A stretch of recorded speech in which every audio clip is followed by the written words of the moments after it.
Qəbul imtahanlarının keçirilmə vaxtları məlum olub. Bu barədə Dövlət İmtahan Mərkəzi məlumat yayıb. Bildirilib ki, ali təhsil müəssisələrinə tələbə qəbulu ilə bağlı ərizələrin qəbulu 2 mərhələdə olmaqla internet vasitəsilə aparılır. Ərizə qəbulunun birinci mərhələsi 2025-ci il fevralın 20-sindən martın 5-nədək həyata keçirilib. Həmin mərhələdə ali təhsil müəssisələrinə, o cümlədən 5-ci ixtisas qrupu üzrə və tam, yəni 11 illik orta təhsil bazasında kollecə qəbul olmaq istəyənlər qeydiyyatdan keçiblər. Birinci, ikinci, üçüncü və dördüncü ixtisas qrupları üzrə qəbul imtahanının ikinci mərhələsinin birinci cəhdində iştirak etmək istəyən abituriyentlər 2025-ci il aprelin 17-sindən 1 may saat 23:59-a dək şəxsi kabinetinin istifadəçi adı və parolundan istifadə etməklə Dövlət İmtahan Mərkəzinin müvafiq internet səhifəsinə 3w.e.gov.az-a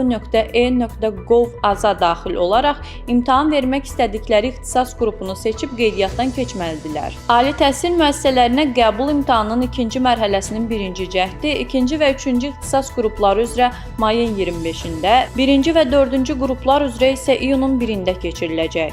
Üçüncü ixtisas qrupu üzrə coğrafiya fənnindən əlavə imtahan iyunun 22-sində keçiriləcək.